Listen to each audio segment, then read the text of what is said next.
ఎడారి అంటే మనకు ఇసుక తిన్నెలు గుర్తుకొస్తాయి. కాని అమెరికాలోని నెవాడా ఎడారిలో ఒక వింత ఉంది. అదే ఫ్లై గీజర్. చూడ్టానికిది ఏదో ఏలియన్ సినిమాలోని గ్రహంలా ఉంటుంది. ఇక్కడ నిరంతరంగా వేడినీళ్లు ఆకాశంలోకి చిమ్ముతూ ఉంటాయి. విచిత్రమేంటంటే ఇది పూర్తిగా ప్రకృతి సృష్టించినది కాదు, అలాగని మనిషి కావాలని కట్టినది కాదు. ఒక చిన్న పొరపాటు వల్ల పుట్టిన ఈ అద్భుతం వెనుక ఉన్న రహస్యమేంటో మీకు తెలుసా? 1964లో ఒక ఎనర్జీ కంపెనీ ఇక్కడ వేడినీళ్ల కోసం భూమిలో డ్రిల్లింగ్ చేసింది.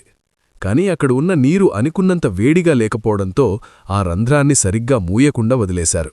లోపల ఉన్న విపరీతమైన ఒత్తిడి వల్ల భూగర్భ జలాలు బయటకు రావడం మొదలయ్యాయి. ఆ నీటిలో ఉన్న ఖనిజాలు అంటే మినరల్స్ దశాబ్దాలపాటు పేరుకుపోయి ఒక రాతి శిఖరంలా మారాయి. అలా పుట్టిందే ఈ ఫ్లై గీజర్. ఈ గీజర్ ఎందుకు ఇన్ని రంగుల్లో మెరుస్తుందో తెలుసా?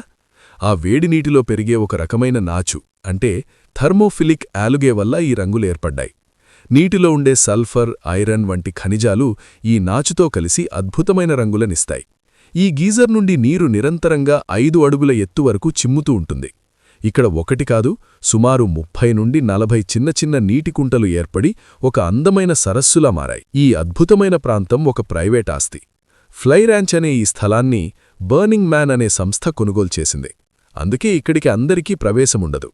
ప్రకృతి ప్రేమికులు కేవలం గైడెడ్ టూర్ల ద్వారా మాత్రమే దీన్ని చూడగలరు. మనిషి చేసిన చిన్న పొరపాటును ప్రకృతి ఎలా ఒక కళాఖండంగా మార్చిందో చెప్పడానికి ఇదే అతిపెద్ద నిదర్శనం. ఫ్లై గీజర్ రంగుల విందు మరియు భూగర్భ శక్తికి ఒక చిహ్నం. ఈ వింత ప్రాంతం గురించి మీకేమనిపిస్తోంది? కామెంట్ చేయండి. మరిన్ని ప్రకృతి అద్భుతాల కోసం ఇప్పుడే సబ్స్క్రైబ్ చేయండి.